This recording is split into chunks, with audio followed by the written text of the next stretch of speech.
បងប្អូនឃើញចឹងកុំថាសង្សារខ្ញុំការប៉ះទៅគឺ AI ណាបងប្អូនណា AI ទេខ្ញុំ generate AI សាកមើលថា AI វាដល់កម្រិតណាហើយខ្ញុំយករូបភាពរបស់ខ្ញុំរូបតែខ្លួនឯងម្នាក់ហ្នឹងបន្ទាប់មកក៏ដាក់ចេះអង់គ្លេសខ្ញុំអត់ដឹងខុសឬក៏ត្រូវគេអធិស្ឋានខ្ញុំអត់បានមើល grammar ឬក៏មើលអីទេ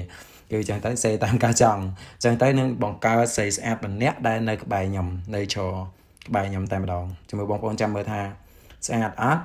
ហើយមើលថាស័ក្តិសមអត់មើលមកអាចទៅបោកម៉ែឬក៏ទៅប្រាប់ម៉ែបានអត់ព្រោះកុំឲ្យម៉ែគាត់សួរញឹកពេកថ្ងៃណាយកពន្ធថ្ងៃណាយកពន្ធអញ្ចឹងខ្ញុំនឹងផ្ញើរូបនេះទៅឲ្យម៉ែមើលកុំឲ្យម៉ែគាត់ថា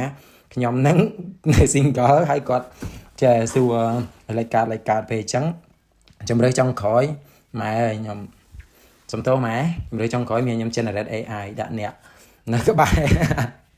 ហើយម៉ែមើលម៉ែគាត់គិតមិនចាំមើលមានបងប្អូនណាម៉ែបង្ខំឲ្យយកពន្ធខ្លះធ្វើដូចខ្ញុំរួចខ្លួន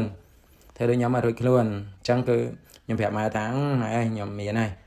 ណែអញ្ចឹងគេឡើយរៀនអីចឹងទៅអញ្ចឹងទៅកុំឲ្យម៉ែគាត់បង្ខំឲ្យយកប្រពន្ធហើយណាមួយខ្ញុំអត់មានលុយផងអញ្ចឹងម៉ែគាត់បង្ខំអញ្ចឹងគឺមានធ្វើអញ្ចឹងឯងឲ្យរួចខ្លួនកុំឲ្យម៉ែបង្ខំទៀត